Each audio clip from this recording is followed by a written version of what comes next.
مرد کو عورت پر کوئی فضیلت نہیں.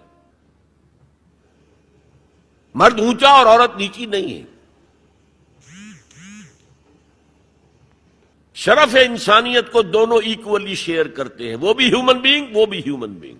چنانچہ قرآن مجید کے دو مقامات آپ کو، ایک میں نے تلاوت کیا تھا جس کا نشان میں نے رکھا ہوا، آپ کو سناؤں.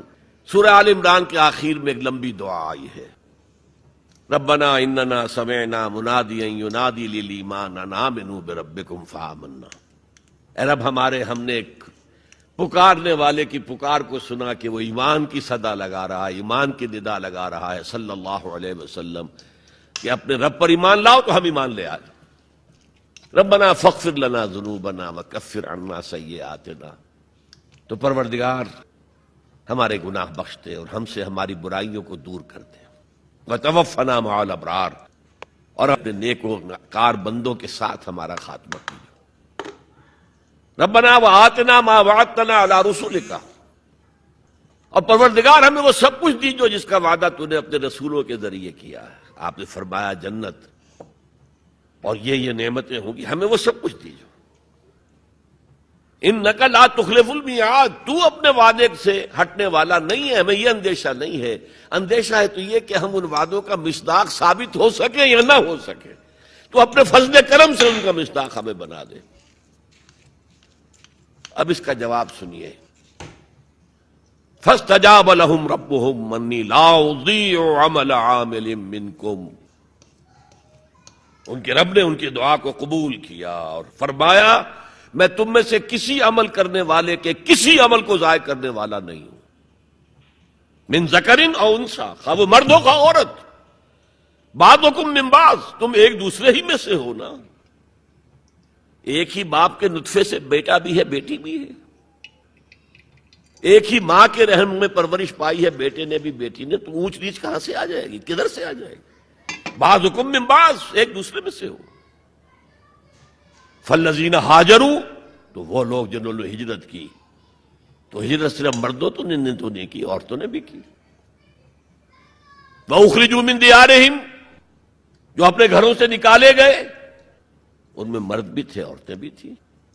وَأُوذُوا فِي سَبِيلِي، اور جنہیں میری راہ میں ایذا پہنچائی گئی ان میں مرد بھی تھے عورتیں بھی تھیں. پہلے شہید ہونے والے دو میاں بیوی، ایک جوڑا، حضرت یاسر رضی اللہ تعالی عنہ اور حضرت سمیہ ان کی اہلیہ رضی اللہ تعالی عنہ. شدید ترین ٹارچر کیا ابو جہل نے اور پھر شہید کر دیا. وقاتلوا وقتلوا، پھر انہوں نے قتال بھی کیا، اللہ کی راہ میں جنگ بھی کی اور قتل بھی ہوئے. تو ان تمام کاموں کے اندر مرد اور عورت شریک رہے. قتال سے میں نے عرض کیا تھا کہ فرضیت اس کی جو ہے وہ خواتین پر نہیں ہے. اس کے باوجود خواتین نے حصہ لیا، جاتی تھی مرہم پٹی ان کے ذمے.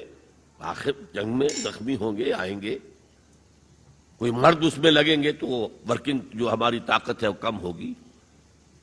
پھر یہ کہ آخر خوراک کا بندوبست تو کرنا ہے، کھانے کا جو ہے راشن کا وہ کرتے تھے. تو یہ سب کے سب برابر کے شریک ہیں. سنیے دوبارہ الفاظ. فاستجاب لهم ربهم انی لا اضیع عمل عامل منکم من ذکر او انثی بعضکم من بعض فالذین ہاجروا واخرجوا من دیارهم واوذوا فی سبیلی وقاتلوا وقتلوا لأکفرن عنہم سیئاتہم، میں لازماً دور کر دوں گا ان سے ان کی برائیوں کو. وَلَأُدْخِلَنَّهُمْ جَنَّاتٍ تَجْرِي مِن تَحْتِهَا الْأَنْهَارُ، اور انہیں لازماً داخل کروں گا ان باغات میں کہ جن کے دامن میں ندیاں بہتی ہوں گی. ثوابا من عند اللہ، یہ بدلہ ہوگا اللہ کے پاس سے. واللہ عندہ حسن الثواب، اور یقیناً بہترین بدلہ تو اللہ ہی کے پاس ہے.